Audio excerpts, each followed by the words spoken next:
Assalamualaikum warahmatullahi wabarakatuh. Walau kadang berseberangan, ambillah sikap. Sahabat DDN dari daerah untuk negeri, kita jumpa lagi.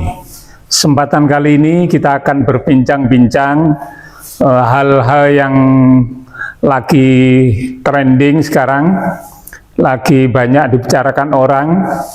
Mudah-mudahan nanti apa yang kita bahas bersama ini dapat memberikan manfaat bagi siapapun, dan mudah-mudahan apa yang kita bicarakan nanti ini juga akan dapat memberikan support kepada kemajuan daerah, kepada kemajuan negara dan bangsa kita ini. Nah, baik.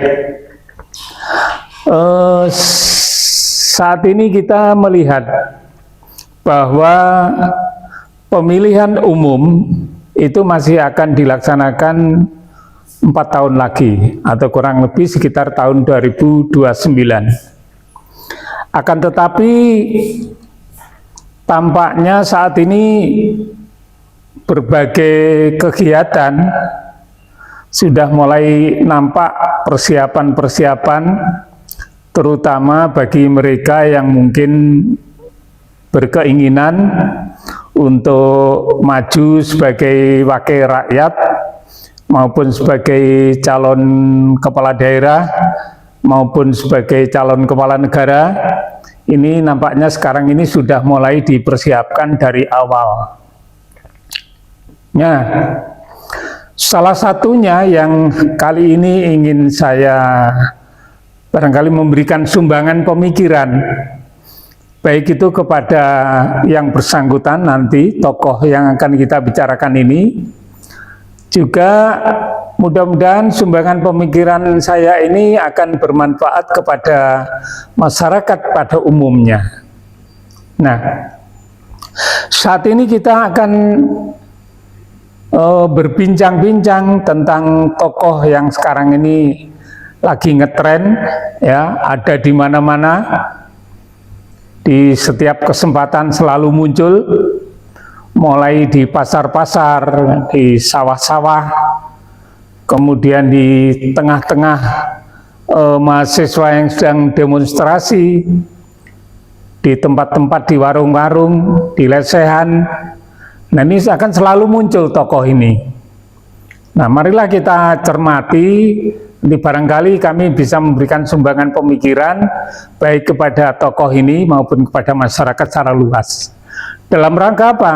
Dalam rangka edukasi, dalam rangka memberikan pendidikan, kalau tidak boleh dalam tanda kutip dikatakan sebagai pendidikan politik, ya, karena hal yang akan kita sampaikan ini nanti sudah barang tentu akan menyangkut berbagai kebijakan, akan menyangkut tokoh-tokoh yang nanti akan kita bahas, kita diskusikan bersama-sama.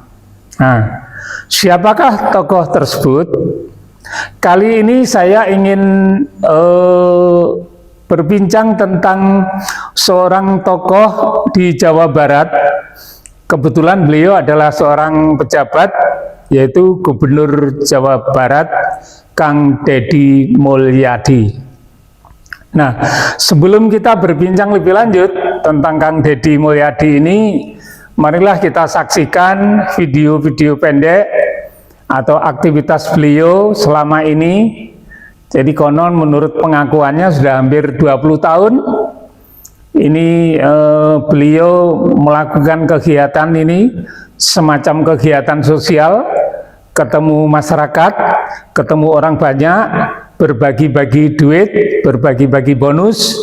Nah, ini adalah menurut beliau adalah dalam rangka untuk memperoleh kedamaian atau kebahagiaan. Nah, baik, kita saksikan dulu apa yang beliau kerjakan atau apa yang beliau laksanakan saat ini. Nah, setelah itu nanti kita akan berbicara agak panjang lebar tentang masalah-masalah tersebut. Baik, kita saksikan bersama-sama apa yang dilakukan Kang Deddy Mulyadi. Ini aja, keluar aja.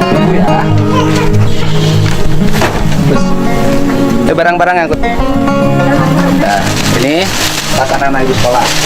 Alhamdulillah. Ini buku. Ya Allah. Untuk anak-anak ibu sekolah. Pak Deddy. Gila ya. Tapi Pak, kalau saya nanya nih ya, I gonna shoot you with this, Pak. Oke. Bapak kan turun juga ke jalan, ya kan? Gimana orang bisa membedakan antara Bapak benar peduli atau this is a kampanye? Hampir berjalan 20 tahun terus saya mau kampanye apa? Bukan kampanye jangka panjang. Saya jujur aja, saya ngomong deh, kebahagiaan saya di situ deh.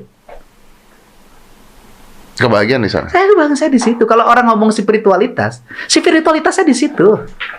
Gimana? Tapi yang lu dapetin apa, bro? Gitu maksudnya. Ya kebahagiaan. Kebahagiaan. Iya. Oke. Saya tuh penasaran gini, kan jadi anggota DPR itu kan digaji, Pak ya? Iya. Nah, atau jadi pejabat itu kan digaji. Gaji. Nah, menurut saya gajinya nggak cukup, Pak. Ya cukup, tergantung kita menggunakannya. Tidak lah. Kamu menurut saya, Pak. Nah, kalau ngomong politik mengandalkan pada aspek yang bersifat normatif, ya biayanya banyak, Pak. I don't get it. Saya nggak ngerti. Ya, gini loh. Berpolitik mengandalkan 6 bulan menjelang pemilu. Mm-mm. Ya biayanya gede. Biayanya gede pasti. Ya makanya itu. Maka harus balik dong. Makanya harus cari duit. Jadi orang harus kaya dulu baru berpolitik dong harusnya. Ya pada akhirnya begitu. Kalau mau mengandalkan 6 bulan menjelang pemilu, kampanye. Atau 3 hari menjelang pemilihan, kampanye. Tapi kalau kita hidupnya berbuat kebaikan, Udah kampanye duluan. Ya? Nah, itulah sahabat-sahabat DDN dan para pemirsa sekalian yang berbahagia hari ini. Kita berbincang-bincang santai, kita telah menyaksikan berbagai aktivitas yang dilaksanakan Kang Deddy Mulyadi. Ya, saat ini tren hampir setiap masyarakat memperbincangkan tentang Kang Deddy Mulyadi ini. Jadi betapa mulianya, betapa baik hatinya, betapa sangat sosialis, kemudian memberikan bantuan kemana-mana. Nah, ini saya tertarik dengan podcastnya Deddy Kombuser. Ya, saya melihat Kang Deddy ini ketemu Deddy Kombuser di salah satu podcastnya Deddy Kombuser. Dia wawancara, ketemu, berbincang. Salah satu pertanyaan yang kritis yang disampaikan oleh Deddy Kombuser adalah, Kang Deddy selama ini berjalan-jalan kemana-mana dengan membagi-bagi bantuan. Nah, pertanyaannya adalah, apakah ini duitnya berasal dari mana? Nah, jawab Kang Deddy, ini adalah, oh ini gaji saya. Nah, gaji. Kemudian Deddy Kombuser mengatakan, cukup gajinya. Cukup. Gajinya berapa sih gubernur? Nah, seperti itu. Ini satu pertanyaan kritis yang sangat menggelitik. Ya, saya mulai berpikir, oh iya ya, berapa sih gaji seorang pejabat gubernur? Berapa sebenarnya yang diterima setiap bulan? Dan berapa setiap hari yang dikeluarkan untuk berjalan-jalan ini? Nah, ini hampir-hampir mustahil menurut pendapat saya apabila itu diambilkan dari gaji. Sebab apa?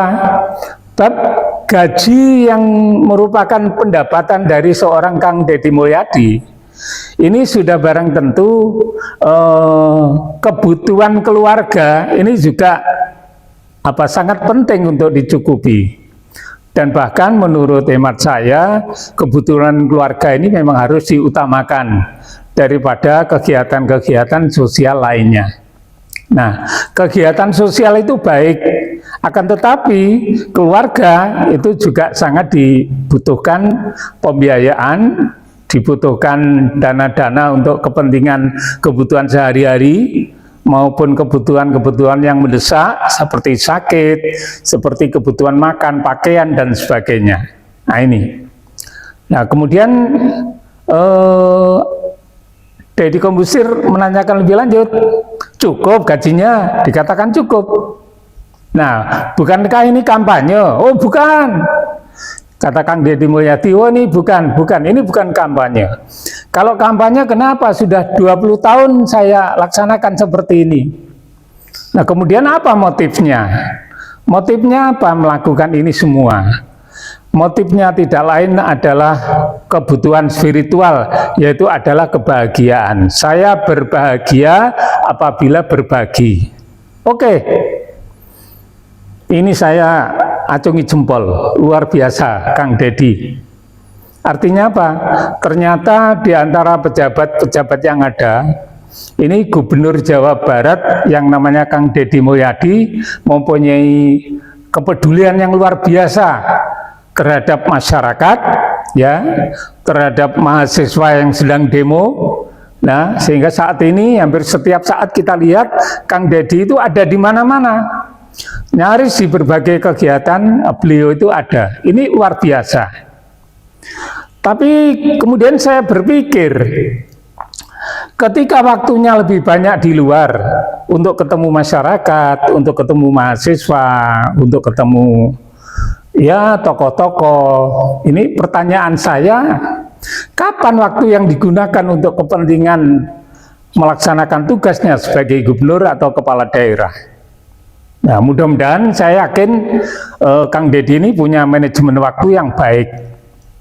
Tapi menurut saya mudah-mudahan salah, Saya lihat lebih banyak waktunya itu di luar, ya, daripada berada di dalam kantor untuk membuat satu konsep strategi bagaimana membangun Jawa Barat. Kalau saya pelajari visi dan misi daripada Gubernur Jawa Barat Kang Deddy Mulyadi ini, saya lihat biasa-biasa saja. Jadi visi misinya seperti ya seperti kepala daerah yang lain, ya seperti kepala daerah yang lain. Yaitu di situ ada pembangunan infrastruktur, kemudian ada pembangunan di bidang pendidikan, kemudian ada menangani kemiskinan, nyaris hampir sama saya kira. Saya kira hampir sama. Kemudian di mana istimewanya? Istimewanya. Nah, oleh sebab itu saya mempunyai satu pemikiran. Apa yang dilakukan Kang Deddy Mulyadi ini baik dan benar menurut saya apabila di belakangnya tidak ada kepentingan dalam tanda kutip, ya, dalam tanda kutip untuk memperoleh suatu jabatan tertentu di masa yang akan datang. Nah, apabila itu tidak ada, saya baru acungkan jempol, tidak hanya 2 tapi mungkin 6 jempol saya acungkan. Oleh sebab itu saya belum bisa mengatakan bahwa Kang Deddy saat ini adalah berbuat baik untuk kepentingan kebahagiaan. Saya akan hormat dan akan menyatakan kebenaran apa yang diucapkan Kang Deddy Mulyadi itu apabila di tahun 2029 yang akan datang Kang Deddy Mulyadi tidak mengajukan diri sebagai calon presiden. Nah, apabila nanti terbukti omongan saya bahwa ternyata Kang Deddy Mulyadi tidak mencalonkan diri sebagai Presiden Republik Indonesia yang akan datang, saya baru acungkan jempol, barangkali tidak hanya 6, tapi 12 jempol akan saya acungkan. Karena apa? Merupakan satu pejabat tauladan yang dapat dijadikan contoh bagi pejabat-pejabat selainnya. Akan tetapi apabila nanti 2029 nanti ada tanda-tanda Kang Deddy Mulyadi untuk mencalonkan sebagai calon presiden, maka apa yang dilakukan saat ini oleh Kang Deddy Mulyadi tidak berbeda dengan pendahulunya, yaitu Presiden ke-7 yang namanya Pak Joko Widodo. Awal sebelum saya melihat Pak Joko Widodo, saya yang termasuk Prabowoisme sebenarnya. Saya berharap dan mimpi Pak Prabowo bisa mengganti Pak SBY. Nah, akan tetapi setelah muncul Pak Jokowi, saya luar biasa kagum betapa lemah lembut, kemudian ketemu rakyat, di mana-mana berbagi, ke pasar bagi uang, ketemu masyarakat, rakyat kecil, kemudian membangun infrastruktur di mana-mana, walaupun duitnya itu duit utang negara yang harus kita bayar nanti oleh masyarakat, oleh rakyat.